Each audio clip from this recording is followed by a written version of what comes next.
செல்லா நம் வீட்டுக்கு வானவில்ல கரைச்சு நல்லாவே வண்ணம் அடிப்போம். சின்ன நம் தோட்டத்தில் நட்சத்திரம் பூக்கும் சின்ன சின்ன செடி வளர்ப்போம். இது மாடி வீடு நம் ஜோடி வீடு. அட கோயில் கொஞ்சம் போர் அடித்தால் தெய்வம் வந்து வாழும் வீடு.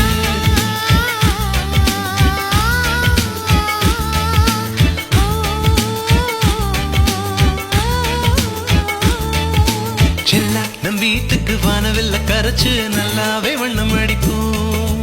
சின்ன நம் தோட்டத்தில் நட்சத்திரம் பூக்கும் சின்ன சின்ன